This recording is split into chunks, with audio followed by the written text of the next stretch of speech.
Доброго вечора. Це Прайм на телеканалі АТR. Мене звати Христина Бондаренко.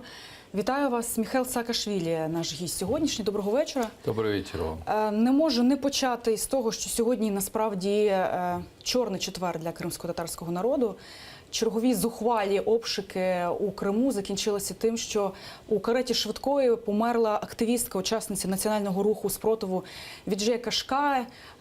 Вона померла, не доїхавши до лікарні від серця. Скоріш за все, це був інфаркт. Це сталося після того, як її разом із 4 іншими активістами поклали на підлогу під час обшуків в одному із закладів у Криму. І, звісно, перше моє запитання, воно буде адресоване, пане Міхайле, вам.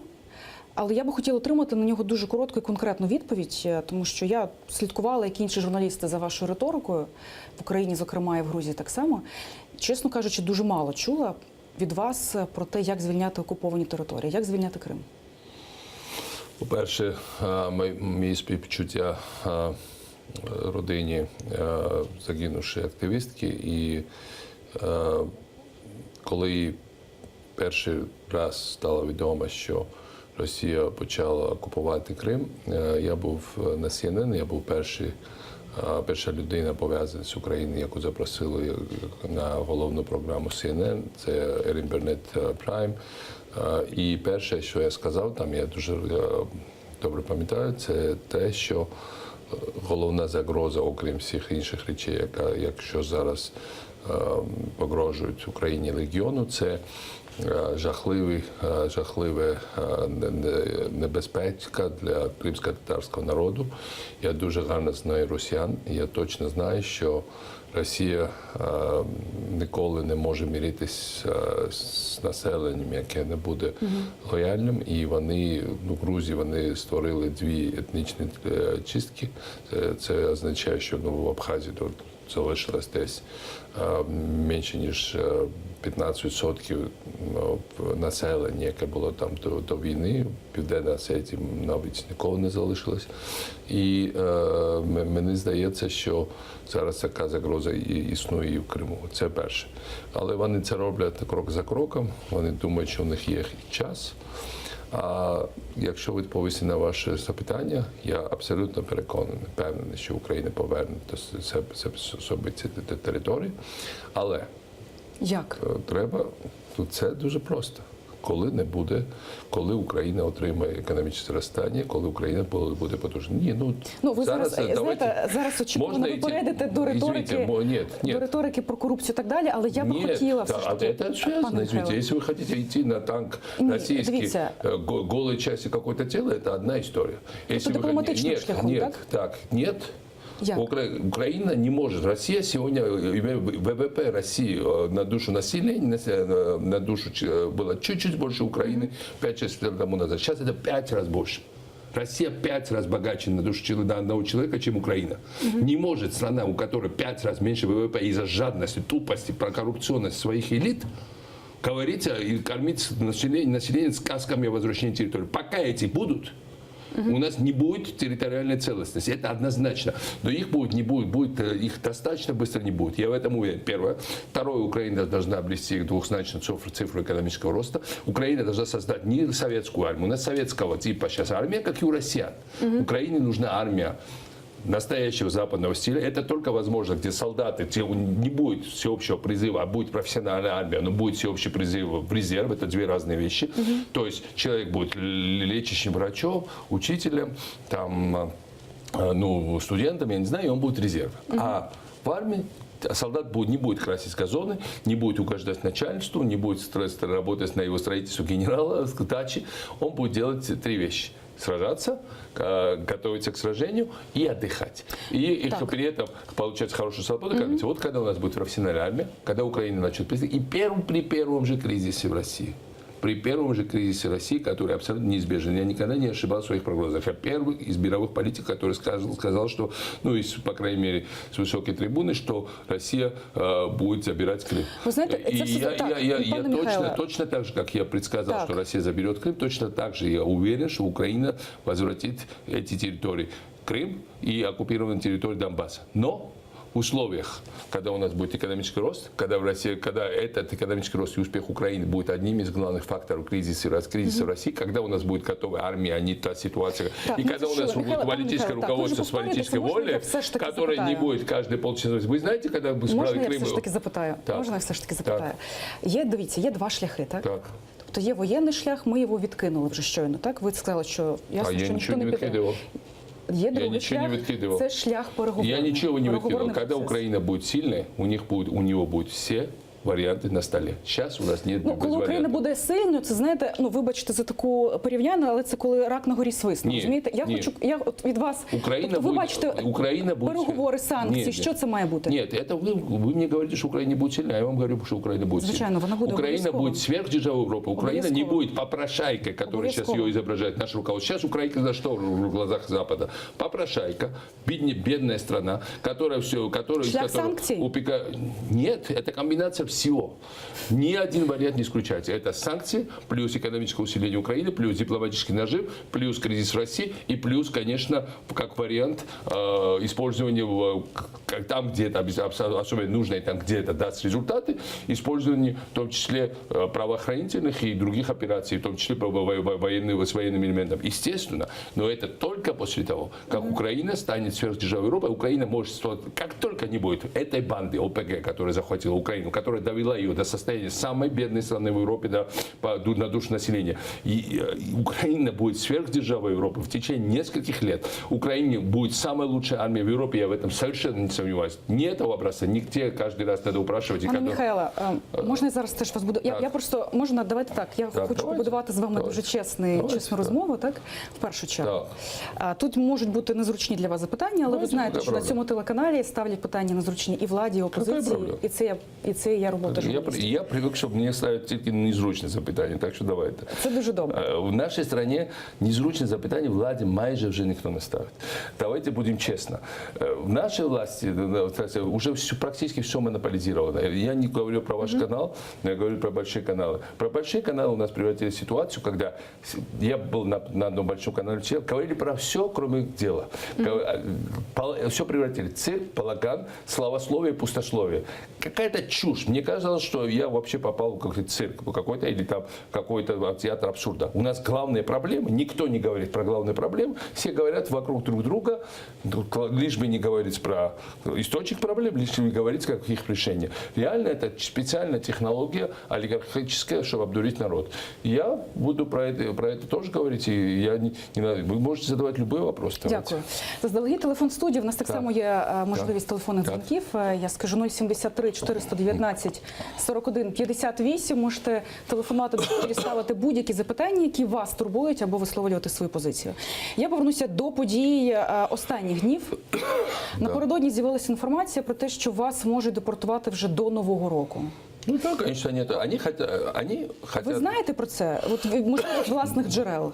Да, и я единственный, я в полную ответственность, единственный украинский политик, а я считаю себя украинским политиком, несмотря на то, что у меня отобрали гражданство, с которым они не могут договориться. Если нельзя договориться, нельзя убить. А пробували домовлятися? Естественно. А от зараз теж пробували домовлятися? Нет, уже давно, я думаю, забросили это действие, но всегда пробовали. А коли? Давайте уточнимо. Последний раз Раніше ж Порошенко домовлялися. в марте этого года. Да, я пам'ятаю, и ви все це его розповідали посыпаки всім, через так. других подконец, они пытались шантажировать, угрожать, все что угодно. И я, естественно, получали от меня отворот-поворот. Я единственный политик реально из существующих, ну, может быть, конечно, есть другие исключения, практически есть, наверное, конечно, но почти единственный из оппозиции власти, с которым они не могут договориться. Они это усвоили. Они не могут со мной договориться, им трудно меня убить, потому что, ну, это будет история с долгим последствием. Потому что, в конце концов, если просто власть будет причастна, допустим, к политическому убийству, это для них чревато тоже длинным последствием, потому что я неизвестный А политик. поясніть, будь ласка, такий от феномен, чому, наприклад, з вами там протягом тривалого часу могли домовлятися? Так? Коли ви там були, коли ви очолювали Одеську облдержадміністрацію, это не договор. ну ви тоді відкрито не критикували владу. Это был не договорняк. Это я был сознательной частью. Со мной не может договориться барыга какой-то. Я был частью украинской политической попытки изменить Украину. Я ни минуты не жалею, что я поехал в Одессу. Почему? Потому что в 2015-2016 году в Украине начались реальные движения. Моя команда делала вот этот центр обслуживания граждан, который они спокойнее. Моя команда делала патрульную полицию, которая на ладан дышит. Моя команда делала вместе с украинцами, и отдаю украинцам, которые это делали, систему Прозоро. В стране начинались процессы. Моя команда начинала процесс прокуратуры. Сахвалидзе посадил этих диамантовых прокуроров. Моя он пока сидел, а не посадил. Потом уже Порошенко отсадил Сахвалидзе. Другая история. А моя команда создала вместе с другими НАБУ. Поэтому у нас были реально... Мы построили в Одессе дорогу, мы построили, сделали в Одессе, что 1,5 года. Это все Одессы. А з НАБУ цікаво, а чому ваша команда? Насчет чего? Ну, ви кажете, моя команда побудувала НАБУ. Чому саме ваша команда? Чому Потому что я сам один из авторов этого закона. Потому что там была целая команда Зураба Даишвили, там Хатьев на каком-то этапе с этим работал, там Гизо, глава следствия НАБУ. Это наши ребята. И не все наши хорошо состоялись. Министр здравоохранения был полным провалом. Я с самого начала, я могу это сказать, замминистра юстиции, он потерялся где-то в лесу, я не знаю, вот что он делает. Куда-то пошел на разведку и пропал. Но остальная часть команды вот это делала. Поэтому, конечно, когда мы что-то делали, и это не договорняк был, это наша реальная попытка что-то поменять в Украине. Мы поменяли в Україні, извините. Але давайте будемо чесними. Я пам'ятаю ваші виступи того часу, коли ви виходили з викриттями корупційними. Ви дуже критикували Мартиненка, але я жодного разу не пам'ятаю, що ви критикували на той час Ігоря Кононенка. Да вы что, шутите со мной? Посмотрите мои выступления в Одессе. По первом же саммите я говорил столько же про Кононенка, что и Мартыненко. И Порошенко сошел с ума. Первый раз, когда он дал команду СБУ следить за мной, когда у меня была СБУшная охрана, пришли ребята, сказали, извините, пожалуйста, нам после... я еще ничего секрета не выдаю, потому что их было много, там, двое из них... Ні, ну ви вже можете видавати секрети. Ви вже все одно посварилися з владою, вже видаваєте секрети? Нет, я не хочу этих ребят подставлять, но их было, по-моему, 12 человек. Двое пришли, сказали, нам поручили за вами следить, ребята там с Альфу. Мы хотим, чтобы вы знали. Я сказал, спасибо, ребята, я остаюсь без охраны.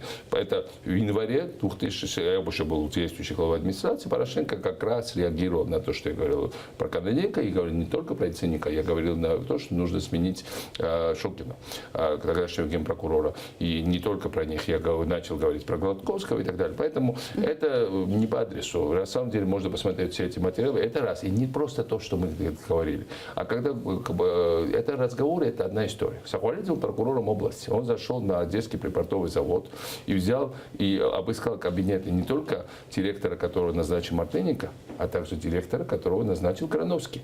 Эта женщина, которая была приближена к Грановскому, она была вторым директором. Сахвалидзе обоих. И вот как раз реакция на то, что тронули и другого человека, Кононенко, была очень острая. Поэтому там они реагировали не на просто наше заявление, на наше действие. То, что мы перекрыли им 7-й километр, там мы сняли человека Порошенко. Вибачте, справді, у нас є телефонний дзвінок від глядача. Доброго вечора. Будь ласка, представляйтеся одразу і ставте своє питання, якщо можна, коротко і чітко. І відійдіть від телевізора, одразу кажу. Да. Можно говорить? Можна, так. Я хочу сказать, что Михаил Саакашвили не третий президент, а первый президент. Он настоящий. Что он сделал для Грузии, это была большая сенсация. И когда он в Северодонецке был, я ему задал вопрос, говорю, почему ваша мать 10 таких не родила, чтобы быстрее реформы сделали. Сейчас вот есть 10 таких ребят, которые, как вы, чтобы смогли переворот сделать или как, чтобы лучше украинцам здесь жилось бы. Я так розумію, чому не можете переворот тут зробити, так, питання, Руслане? Я хочу зробити переворот, я дійсно хочу зробити переворот в Україні, але це переворот свідомості. Коли я кажу, що це переворот свідомості, щоб люди не були такими терплячими, щоб вони не були терплячими по відношенню цих потвор, цих покидьків, цих бандитів, які захопили владу в Україні. Тому що для мене український народ був дуже чесний, дуже працьовитий, дуже плановитий, дуже завжди я тут. Чому ви не хочете переворот конкретно конкретне, от мітинги жорсткі, наприклад. Тому що переворот в частному світі вже ніхто не робить, навіть і в Зімбабве. Ну, але ж ви виводите людей тоді, навіщо? Це річна річ. У нас навіть і в Зімбабве зараз військово вийшли, і навіть вони не зробили в Африці, навчили, що переворот це не легітимен. І вони це крок за кроком роблять через парламентські процедури. Все дуже просто. Є процедура. Вот у мене є значок. Что это значок, это импичмент. Чтобы ничего другого не подумали. Ну, тоже Разные вещи говорят про этот значок. Но тут речь идет о том, что значит, был прецедент народного импичмента, когда суды не работают, когда прокуратура не работает, когда полиция не выполняет своих функций, когда парламент парализован, то народы, люди вышли на улицу в Бразилии и убрали. Одного президента осудили на долгий срок, другого сейчас судят, третий качается, импичмент сделали. Бразилия – это большая страна, очень успешная, с большим экономическим ростом. Значит, потом в Южной Корее оказалось, что президент, который я хорошо знал, кстати, когда она еще лидером оппозиции была, вся своим кумом со своим, там, она тоже украла деньги, посадили ее подругу эту и главного олигарха, ну, олигархов там нет, но главу Samsung, что понимаю, это главная компания в Южной Корее. Из-за того, через то, что на улице из Сеула вышли люди. Кстати, Южная Корея гораздо сложной ситуации, чисто в военном смысле, чем Украина. Потому что здесь у нас, с одной стороны, Путин, но Путин полуаферист, он очень, очень вредный, но и он это враг, но хотя бы это не суицидальный враг, то есть не суицидальный аферист, он аферист. У Южной Кореи абсолютно реально сумасшедший, с другой стороны, вооружен, который размахивает ядерной бомбой и может уничтожить их всех за 5 минут. Давайте повертатися так. И несмотря на это, никто не говорил, не раскачивайте лодку, они вышли и так далее. Если это очень далекий пример у вас, Румыния, соседняя страна, была голодная. Украинцы, некоторые не очень осведомленные украинцы и грузины называли румын цыганами. А сейчас мы едем к этим так называемым цыганам на заработки, потому что у них из-за того, что они пересадили всю верхушку, у них экономический рост, помимо того, что они начинали с 5 раз, у них 9 тысяч, а у Украины 2 тысячи ВВП, у них экономический рост 8,5%, а у Украины всего 1,7%. И Румынии произошел народный импичмент, когда они хотели убить местный НАБУ. Точно то же самое делали, что сейчас Порошенко делает по отношению к НАБУ. Люди вышли, изменили правительство. Потом в Молдове убрали президента. Все, я зрозуміла. Почему, когда вы говорите, не переворот? Вот Смиле, есть город Смила. Так.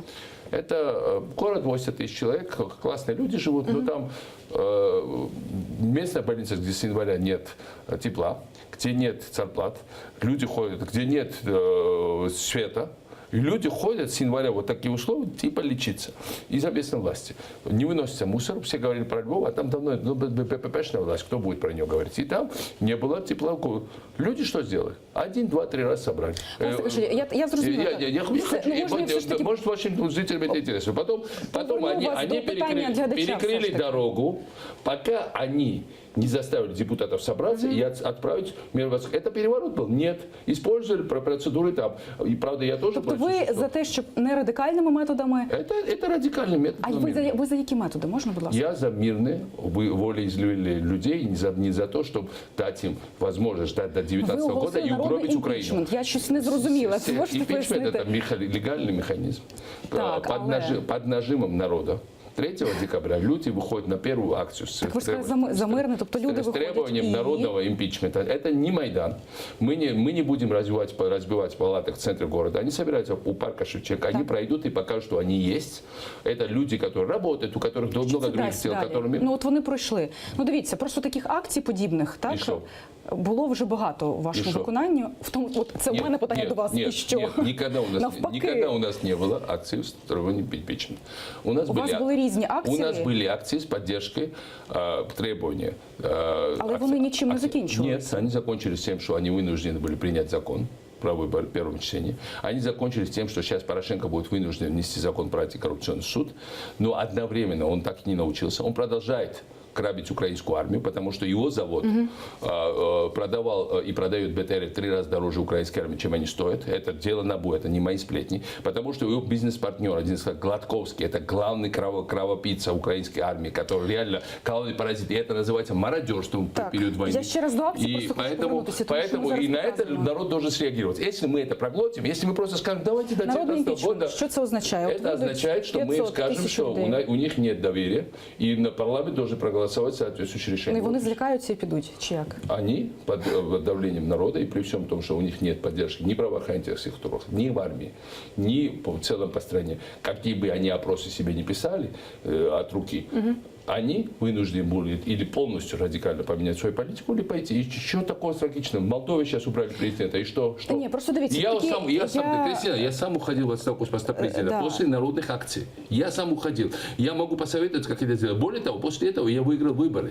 И еще раз То ви прошу. сподіваєтеся на те, що ви виведете там давайте, Так. 500 тисяч людей, І і вони скажуть, ми вимагаємо народного ситуация імпічмента. поменяется резко к лучшему, я в этом уверен. А так мы Пане Саакашвілі, ви серйозно зараз? Ну, тисячу людей вийдуть, Абсолютно. і наступного дня різко Не поміняється наступного дня, но очень быстро. А сейчас мы очень Вам не быстро здається, можна я ухудшаемся. поставлю Так. так запитання? Ми вже говорили Так. про те, що це будуть різні питання, в тому Так. числі хочеться вашої відвертості. Вам не здається, що ви таким чином просто каналізуєте будь-які процеси, будь-які протестні акції в Україні? Что значит канализует? Ну, тим, що вони закінчуються пшиком, так? А кто? В Украине дважды заканчивалось это тем, что все менялось, то есть власть менялась. А для этот раз не только власть должна меняться, но политический класс тоже поменяться. Не одни карусели пройдут, и они все должны уйти. Сейчас реально надо полностью их менять. 25 лет они довели страну до состояния. У нас Украина единственная страна в Евразии, которая окрашена на карте Всемирного банка цвета субсахарной Африки. Украина всемирный рекордсмен по возрастанию ВВП. Все, и Пане поэтому Михайле, я не весь хочу- политический класс. Так. А что? Ви говорите так, абсолютно Так. правильні речі. Погоджуюсь, не хочу на те, щоб Ну, це це виглядало, що я на вас інтерес. нападаю, але все ж таки, давайте, так? я Але все ж таки, готов. чи не здається вам, що ви от виступаєте таким собі спойлером хороших ідей? Давайте я а что вы закінчу. хотели сказать, что мне Порошенко поручил это? Я нічого не хочу. И Давайте я давайте мазохист, который при этом терпит, что Порошенко отменил регистрацию моей партии, украл у меня Ви не даєте говорити, самі собі діагноз ставити. Можна я Нет, скажу? так, вы на это натыкаете на Ні, це? я на це що? не тікаю. Дивіться, я ще раз скажу. Выслал меня из страны, я ще раз скажу. выслал моих людей побитых.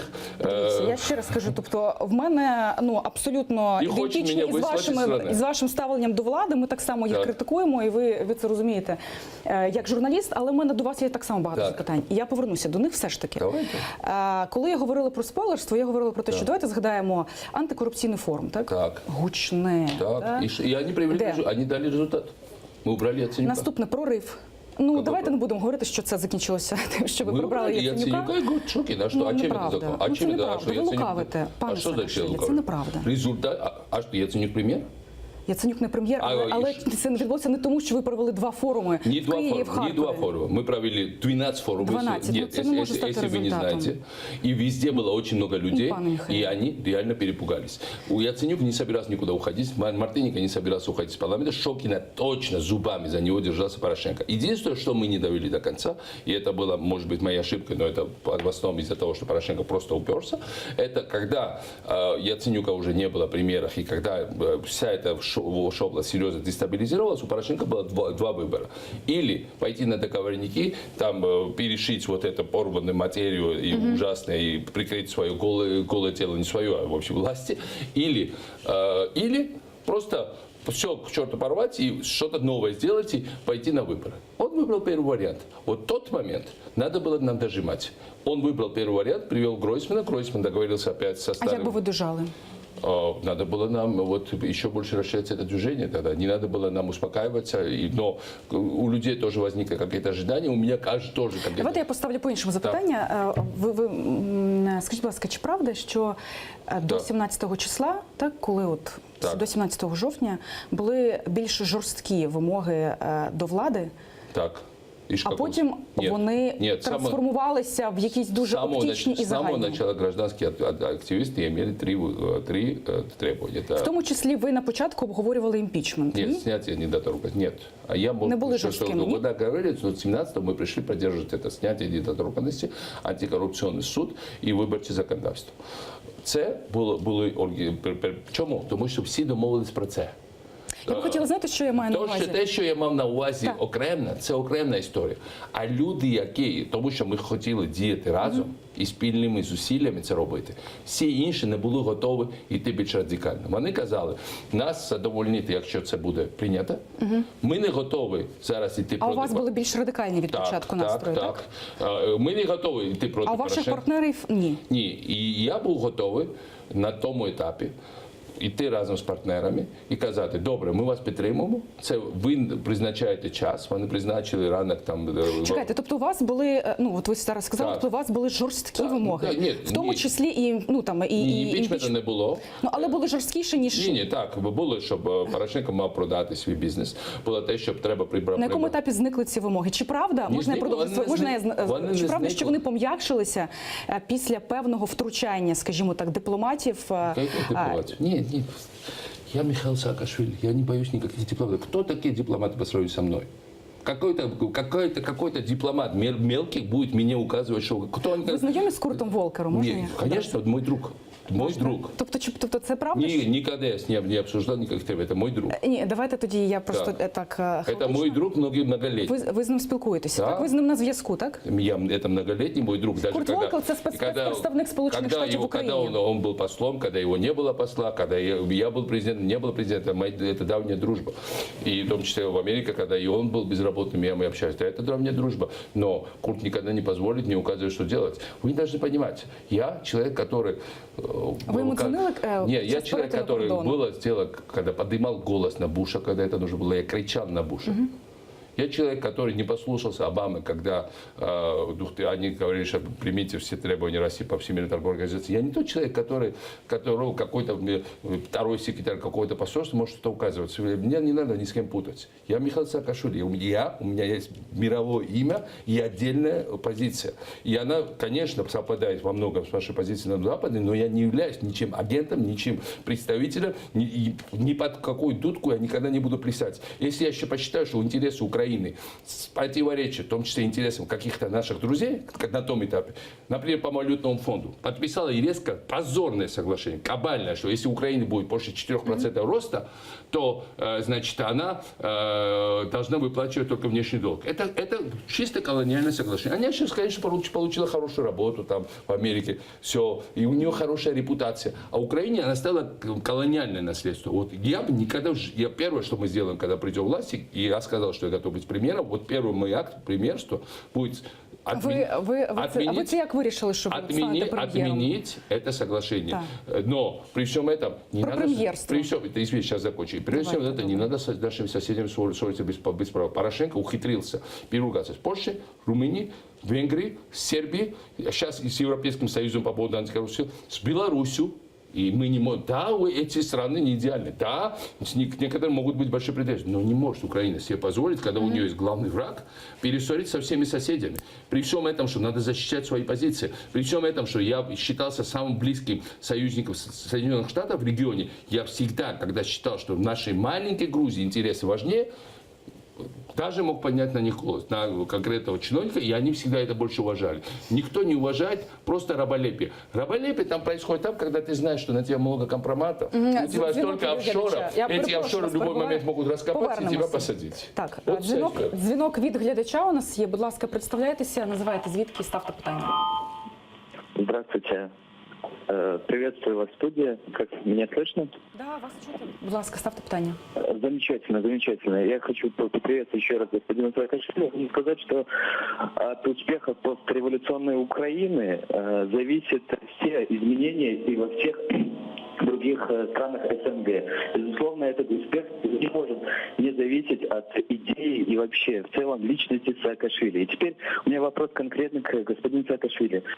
Скажите, вот Порошенко, имея огромные средства, которые хватит ему на несколько поколений, как он может, имея такие деньги, на ваш взгляд, еще воровать? Мне вот это непонятно. Благодарю. Знаете, я вот скажу, спасибо за вопрос.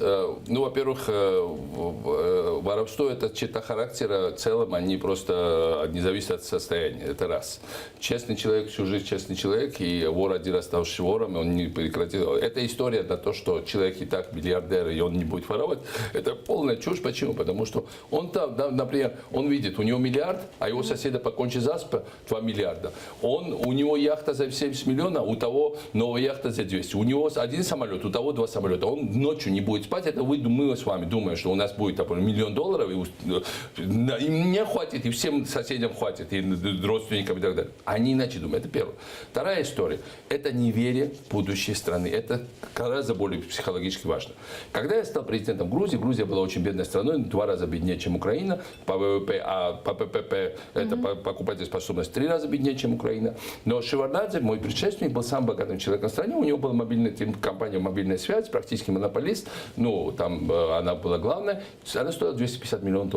Шеварднадзе меня ненавидел. Я его скинул за 1,5 года до его президентства, до истечения срока. Он всегда меня проклинал, когда я уже не был президентом, он говорил, что меня надо посадить. Его компания, когда я стал закончить президентство, стоила $1 миллиард. Почему? Потому что экономика Грузии выросла почти 4 раза. И все выросло в Грузии 4 раза.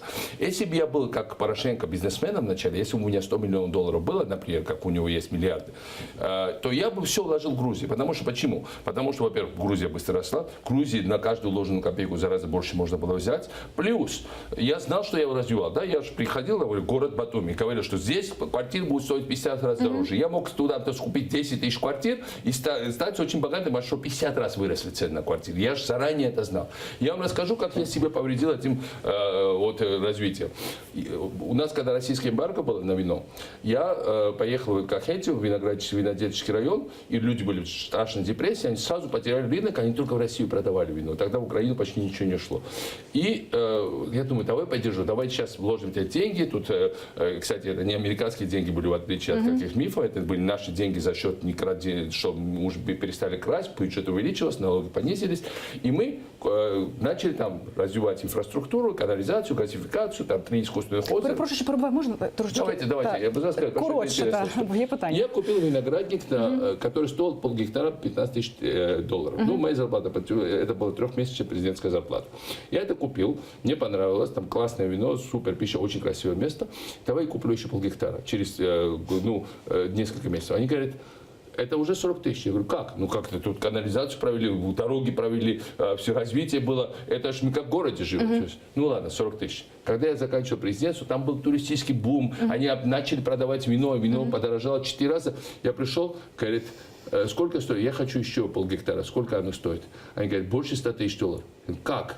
Он говорит, во-первых, это уже не то место, которое было 4 года тому назад. Во-вторых, рядом с виноградником президента. Вы что, дорогой?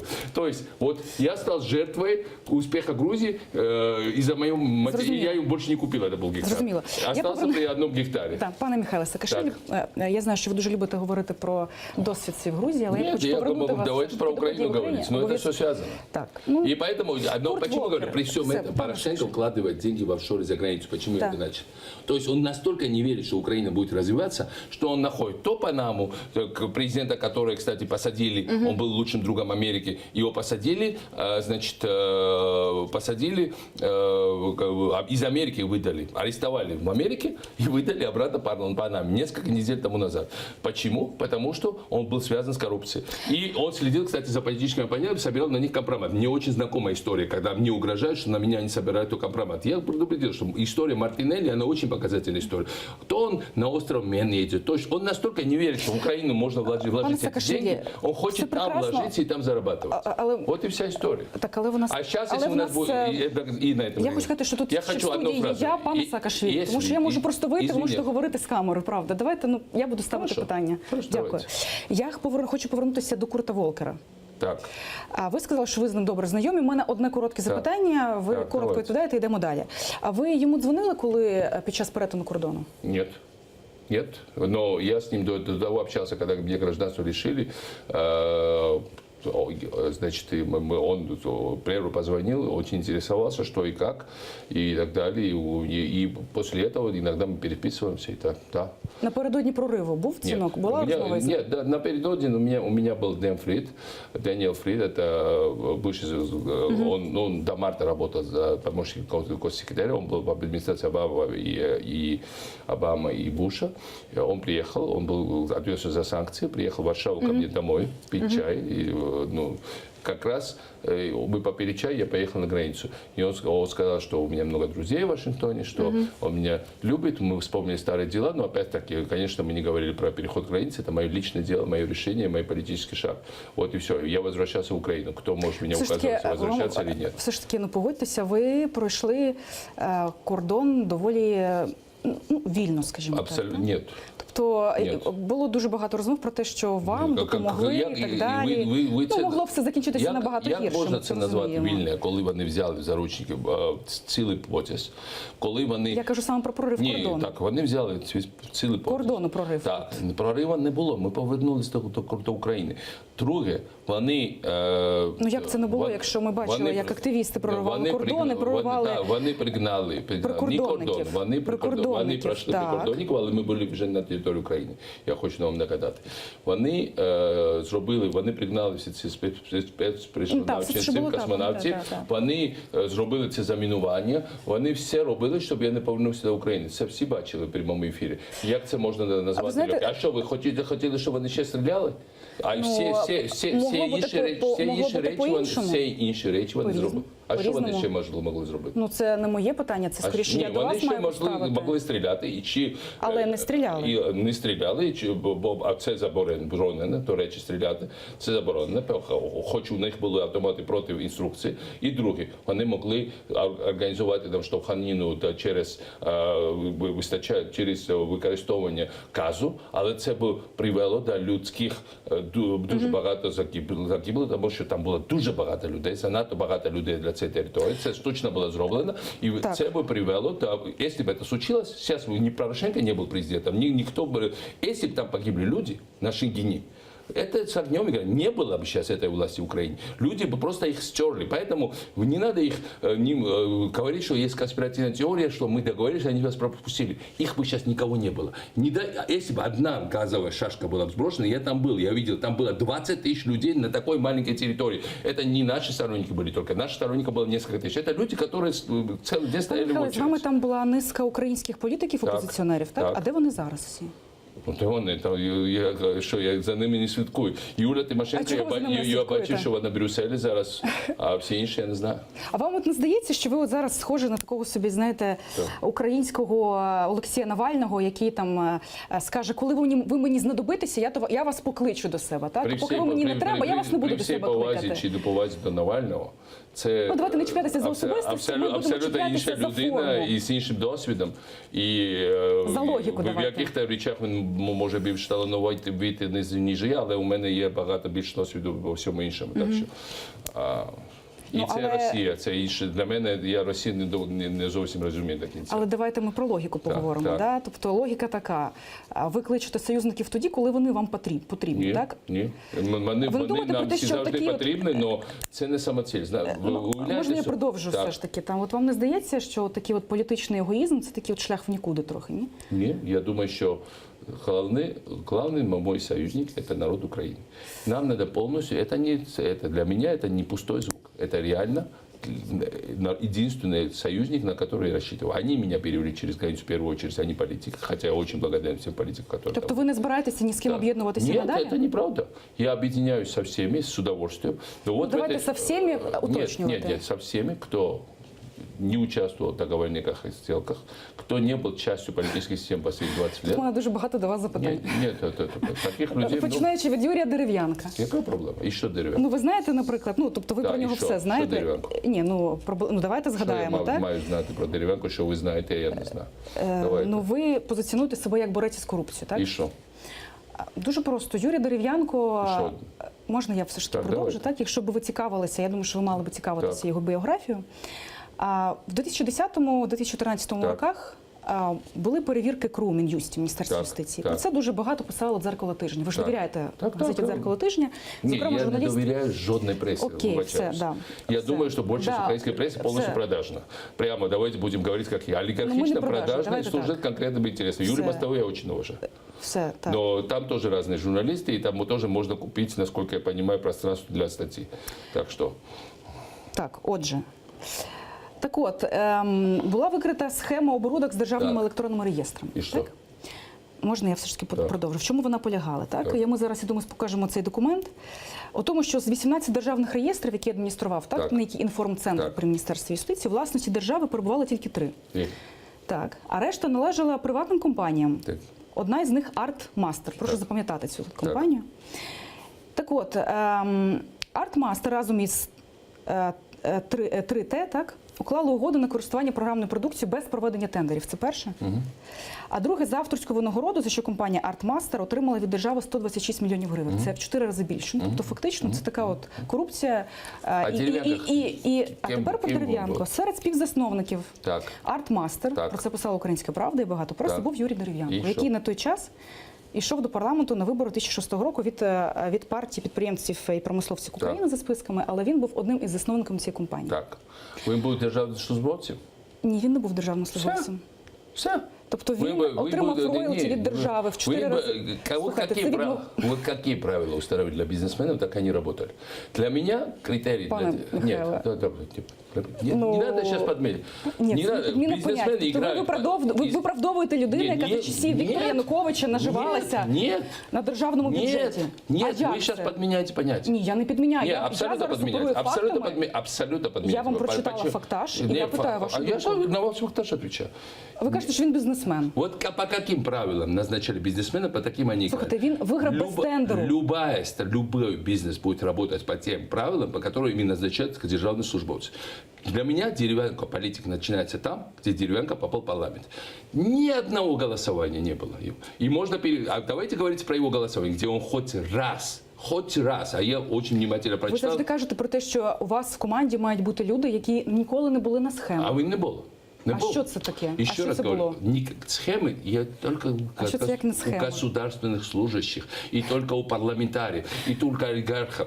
Если человек бизнесмен, его загоняют... Якщо людина бізнесмен і він не платить податки, він хороший. Нет, знаете, Порошенко последний год... Ні, ну давайте не про Порошенка, давайте про принципи. Пане Саакашвілі, а давайте про А принципи. знаете, по принципу я вам скажу. Давайте. Я сегодня бы оправдывал, чтобы они не платили податки. Прямо я вам говорю. Потому что сегодня, если работать по схеме, по тем податкам, которые на таможне, любой бизнес прогорит. Сейчас у нас налоговый кодекс, который невозможно выполнять. Сейчас у нас инструкции, которые невозможно выполнять. И сейчас каждый выживает как может. На самом деле, сегодня я ни в коем случае не винил бы бизнесменам то, что они пытаются улизнуть от податков. Система такая, Крузи, когда все будут платить, когда Кононенко будет платить, когда Гладковский будет платить, когда Порошенко не через МКХ будет отмывать все деньги, когда сегодня НКР собирала и опять 10 миллиардов дарит Ахметову, вот на этом фоне.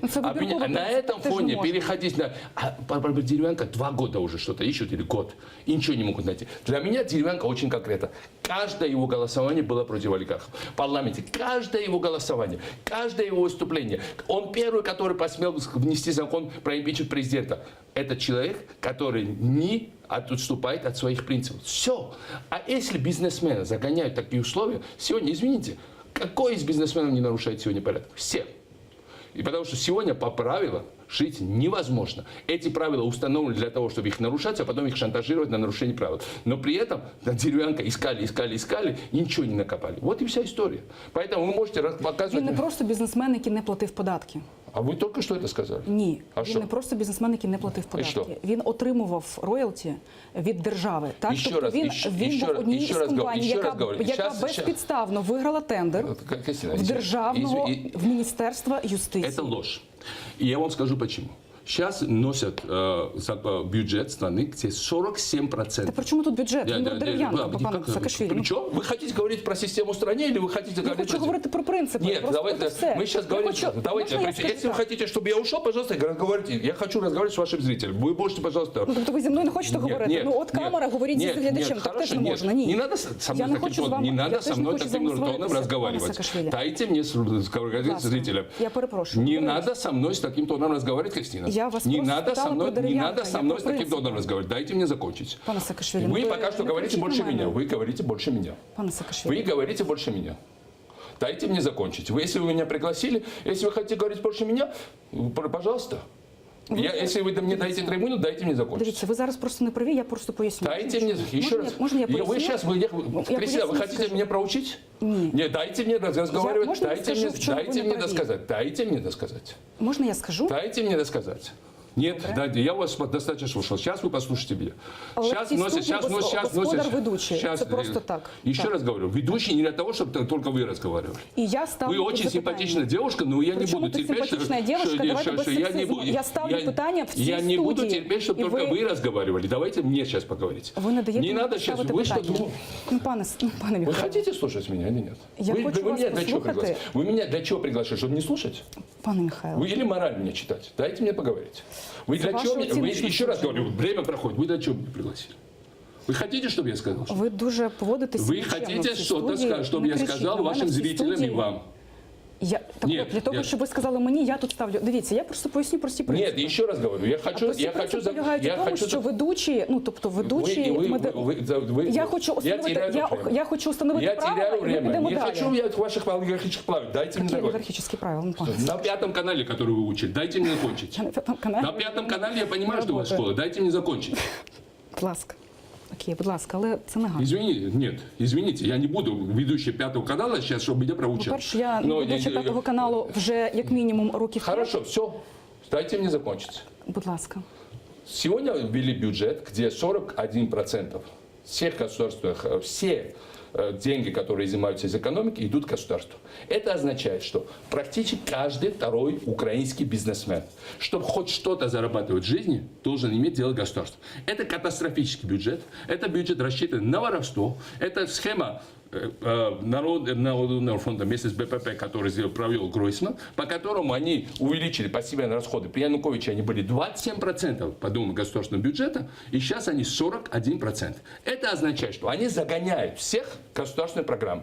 То, что субсидии, то, что практически через субсидии провели схемы, это то же самое, та же самая история. 40 с чем-то процентов здесь, 47% здесь государственных расходов. И они говорят, что если ты хоть что-то хочешь собрать в Украине, каждый второй из вас обязан иметь дело государства, первое. И второе, конечно, вы платите налоги, и опять мы можем вас шантажировать. То есть обвинять Дерев'янка, Петренко, Іванова в том, Я что не звинувачую. они имели Я дело ставлю вам питання про принципи набору людей в вашу команду.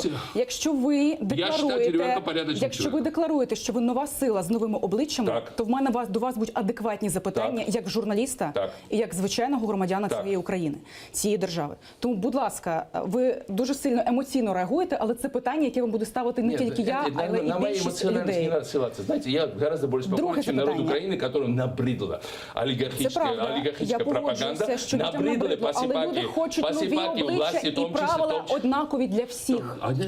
Да, Розумієте? и правильно. И давайте... Тому скажіть мені, будь ласка, хто ваші соратники? Ще. Очень много. Очень много Назвіть по людей. прізвищах. Очень много людей. Например, Влада Ленчика, который является одним из лидеров и организаторов Якщо последнего говорити про Майдана. відомі, ми почали з вами Нет, говорити это про очень людей. известно. Например, Влада Ленчика. Например, мэр Залищик Алла Квач. Например, судья Лариса Глоб, которую вчера побили в Полтаве. У нас есть огромная... Вот эта Лариса, например, будет потрясающим председателем антикоррупционного суда Украины. Тот же самый Давид Сахварелиди, который посадил первых диамантовых прокуроров, первое громкое дело создал. У нас есть огромное количество новых, порядочных, хороших людей в Украине, которых мы приведем к власти. Это не старые имена, не старые фамилии. И на них не Як будет проводити їх в прицепиться. парламент? Дивіться, Вы тобто- знаете, что меры РНС, у нас есть 8 меров, стали лидером по прозорости. У вас 1,6% за останніми рейтингами. Давайте говорити, Эти рейтинги пишут в администрации президента. навіть якщо- Почему они мне вчера опубликовали рейтинг Гринева, компания? Гринев – это человек, который просто сидит в кабинете Порошенко. И они не будете со мной рейтингом Гринева разговаривать. Почему у меня не было президентских рейтингов? Где премьерские рейтинги? Они меня не Я вносят, по-іншому они ставлю меня не запитання. вносят ни в одни рейтинги. Вы мне говорите, что у нас 1,6%. Полная чушь. Сейчас мы проведем международное расследование, мы ждем доклад НДР. Да. Я уверен, что РНС одна из самых популярных, и это мы единственная сила, которая может мобилизовать народ. Никто после Виктора Ющенко, я ходил на его митинги, я был частью его кампании, не мобилизовал столько людей в Україні, як мобілізуємо ми. Почему? Потому что люди нам верят. Я все ж таки не почула Так. від вас відповіді, що? де ваші соратники, які були з вами при перетині кордону? Там були всі опозиційні політики? Нет, это люди были, оппозиционеры. Они Это не просто- были, они не это были просто люди частью были? нашей партии. Не Я были? ему очень благодарен. Там был Гриценко, там был Наливайченко. І ви з ними об'єднуватися не збираєтеся? Нет, все зависит от ситуации. Если мы сейчас идем вперед, мы самые радикальные, мы идем к каким-то ранам. Если эти люди пойдут быстрее нас, я пойду за ними. Если они пойдут, если мы пойдем быстрее нас, мы ожидаем, что они пойдут за нами. При всем этом процессе главной нашей должно быть целью. Мы должны завести людей, которые мы должны отодвинуться. Старые лидеры должны отодвинуться. Это я говорил прямо Юле и говорил многим другим. Мы должны отодвинуться и перевести вперед молодежь. Потому что это единственный шанс. Новые люди. В Украине должна произойти поколенческая смена. Поколенческая смена. Вот и вся история. Мы, конечно, и все, а какая будет наша польза? Не то, что мы займем какие-то должности, хотя я готов, еще раз говорю. Ви готові стати прем'єром, але на переход на ґрунті чого правительство, ви... чтобы я готов очистить украинскую политику, должность премьера и вывести Украину на... А в нас хіба прем'єр очищає? Да, естественно. В нас хіба не силові структури цим по займаються? нашей Чому Конституции прем'єр? все силовые структуры почти под премьером. Ну, під прем'єром, якщо не помиляюся, міністр внутрішніх Если не справ. иметь президента-узурпатора, да. А если иметь реальное правительство при парламентском большинстве, премьер и парламентское большинство, все это будет сделать. Однозначно. У нас будет... Знаете, украинцы уже попробовали всех на вкус. Сейчас они должны попробовать что-то другое. Я не говорю, что я идеальный, но я считаю, что... Ви не ідеальні, але ви хочете стати прем'єром. Чому я ви так готов взять вирішили? ответственность. Як? Ви самі на себе її поклали? Чи як? Нет, когда через парламентский процесс, через выборы. Але парламентський процес за вас мають проголосувати в парламенті. Через выборы. Хто, ну, тобто мы вибори. пойдем Це на має выборы, проголосувати мы коаліція, проведем більшість. 300 новых спартанцев. Это Як? будут новые люди через народное волеизъявление, свободное от олигархического тиска, через народную волну, которая обязательно захлестнет и уберет 300 этих людей. Ну, ви уявляєте, який це має бути відсоток проходження в Я Верховну уверен, Раду? що Навіть Україна- якщо ці рейтинги брехливі, навіть якщо Я так, і вони помиляються, Я ну уверен. уявіть собі, який має бути Я відсоток, не- щоб провести стільки Я- людей. Ну, я я до того... вас уверяю, я вообще не считаю, что РНС должен сделать 300 мест. Я уверяю, что будут новые люди. Так Но кто те? у нас на С наших кем? мероприятиях, если вы заметите, нет ни одного партийного флага. Там только есть желто-блакитный флаг, прапор Европы и красно-черный прапор исторический нашей в борьбе. У нас нет партийных флагов. Мы организуем что-то другое. Сейчас у нас есть там... Тобто ви домовлятися не можете із людьми, там, чому ви не змогли домовитися з Лещенка, з А кто вам сказал? Мустафою, Лещенко на каждом нашем мероприятии. Кто вам сказал, что мы з с ним? Мустафою Наємом? Мустафой мы очень Василь тесно Гацько. координируем. Кто? Ну, тобто Василь Гацько, ну ви А разом всі кто? це... Нет, Василий Гацько не с нами, но лидер Демальянса с Так. нами. Влада Ленченко, он реально создатель Демальянса. И и большая часть Демальянса сейчас у нас. Не у нас, когда я говорю не у нас, не у РНС. Сейчас новый заезд, вот этот буткемп, где мы делаем политическое образование, там 20% членов РНС, 80% вообще новых людей. А кого ви, як нова сила, так, у нас дуже мало часу, 5 хвилин, готові підтримати на президентських виборах? У вас є от зараз вже якісь фаворити? Президентский кандидат должен быть подобным. Через... Ну, зараз є фаворити у Нет, вас? через по систему праймерис. И там будут новые люди абсолютно. Там окажется вообще новый кандидат. Система праймерис, какая? 5 человек договариваются. Берут 3 главные компании опроса международные. И говорят, вот кто у кого после 3 месяцев компании Говорите люди правильні, поддержат. але нереальні речі зараз. Нет, почему это работает в Америке, чего в Украине не можем? Не можем. Мы все время говорим по стереотипам, что все будет так же ужасно, как всегда. Мы должны все поменять. Нельзя быть в плену старых приоритетов. Все равно олигархи все купят, все равно за гречку народ продается. Это мы говорим. Все равно у нас ничего не будет, и все равно мы лузеры. Я отказываюсь принимать, что украинцы это лузеры. Я Украинцы, так само. как только выезжают за границу, становятся очень успешными. Я абсолютно погоджуюсь з вами. Абсолютно, в цьому. все. Абсолютно. Они должны быть успешными в Украине. Вот и Правильно, вся история. так, погоджуюся. Яку книжку ви зараз читаєте? Давно не читал никакой книги, честно скажу вам, потому что у меня не было времени просто физически. Последнее, которое я прочитал, это «Почему народ Why Nations Fail», это книжка, которая говорит, почему, и она про Украину написана, это хороший американский автор, и там... Яка? почему народы, нации не состоят. Чому нації не занепадають? Да, и занепадают, так. И там просто написано все как есть, как просто антология украинской истории. Мне не хочется мы должны разорвать эту цепь и пойти в другом направлении. Вот и вся история. Мы все смотрим сейчас на статическую картину. Вот картина такая. Но точно так же было в начале Грузии. Вот такая картина у нас никогда не будет. У нас великий Шеварнадзе, который будет вечно. У него международный авторитет. Как можно его трогать? На нас Россия нападает. Не надо расхватывать рот. Шхуай сказал, к черту его, кто он такой вообще? Он коррумпированный старый чиновник, не очень умный. Он проморгал все. Грузия погрязла в болоте. Они сторожат это болото. Еще больше Украине. Они сторожат свое болото. Мы все глубже и глубже тонем в это болоте. Они хотят, чтобы как они только их олигархических СМИ оттуда слышно было. Они хотят выкрутить свет в стране. Нету Савика Шустера уже. Они подменяют Савика Шустера, сделали несколько ток-шоу, которые это Ну, просто... на одне из Да, а что мне делать? Я буду ходить на все их олигархические шоу. Я буду ходить. І пусть ніхто не Тобто ви не гребуєте Євгенієм Мураєвим, який з відвертою антиукраїнською позицією є, так? Как кто? Євгеній Мураєв. Извините. Но любой телеканал, который мне даст, Ну, все, у меня зрозуміла. же не антиукраинская позиция, любой телеканал, любой масс-медиа, который мне даст доступ. А что, проукраинские, те каналы, которые Порошенко защищают, которые раскрадают украинскую армию, которые довел Украину до ручки, они что, проукраинские? Пятый канал, что проукраинский? Для меня канал, поддерживающий вора, не является проукраинским. Для меня воры это есть воры, которые пересолили Украину со всем западным миром. Воры, которые крадут каждый день украинской армии, которые за 3 дорого, напомню, продают БТР украинской армии, которые крадут топливо через Гладковского украинской армии, которые реально Порошенко в глаза сказали, мантия при мне, что вы крадете, вы берете лично, президент, 30% отката от каждого заказа. Я думаю, что это не 30%, это еще 30 секунд. Все. Дякую Для за меня слово. те каналы, Дякую, которые що поддерживают, були. они проукраинские. Дякую. Нет, мы будем Не пробиваться. закінчився час. У Дякую. нас вот наша головная Пробувайтеся до людей. Ми чекаємо вас Спасибо. так само на цьому І- каналі. Дякую за чесні відповіді. Спасибо. Дякую, що лишаєтеся телеканалом ОТР з Кримом в серці. Лишайтеся надалі з нами.